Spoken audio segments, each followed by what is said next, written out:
జై జై వికలాం.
పబ్లిక్ బయట కరెక్ట్ ఉంటుంది.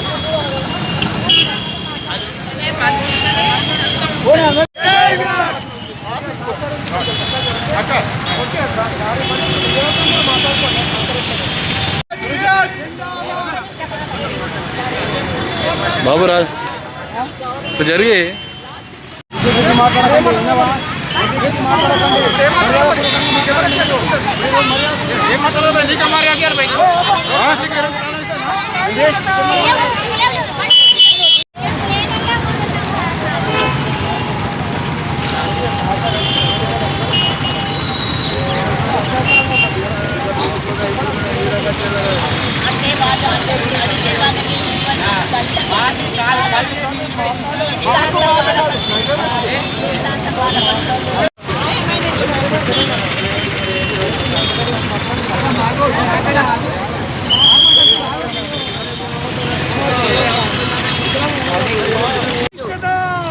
ఈరోజు వికలాంగుల దినోత్సవం డిసెంబర్ 3న మేము ఘనంగా వికలాంగుల దినోత్సవం జరుపుకోవాలి. కాబట్టి ఈరోజు మేము రోడెక్కి మేము రోడ్డు మీద కూర్చుండే పరిస్థితి ఈ గవర్నమెంట్ తీసుకొచ్చింది. ఈ గవర్నమెంట్ తెలంగాణ గవర్నమెంట్ వచ్చి ఈ రోజు దాకా ఏం చేసింది? ఇప్పుడు దాకా వికలాంగులను గుర్తించలేదు. వికలాంగుల శాఖను తీసి పక్కకు పెడితే వికలాంగులు ఎవ్వరు కూడా ఎక్కడ కూడా మాట్లాడని పరిస్థితి ఉంటుందని చెప్పి వికలాంగుల శాఖని తీసిపడేసింది. ఎన్నో ప్రభుత్వాలు వచ్చాయి, ఎన్నో ప్రభుత్వాలు పోయాయి. కానీ తెలంగాణ ప్రభుత్వం వచ్చినాక వికలాంగులను వేరే చేసింది. కాబట్టి వికలాంగుల శాఖని తీసుకొచ్చే వరకు మేము వదిలిపెట్టము. వికలాంగుల శాఖలో వికలాంగుడే మంత్రి ఉంటాడు. ఖచ్చితంగా గ్రామ పంచాయతీ నుంచి మొదలుకుంటే చట్టసభ దాకా కూడా వికలాంగుడికి రిజర్వేషన్. ఏదైతే 5% జీవో వచ్చిందో ఆ జీవో ప్రకారము ఎక్కడైనా డబల్ బెడ్రూమ్ ఇచ్చిన దాఖితాలు చూపెట్టాలి.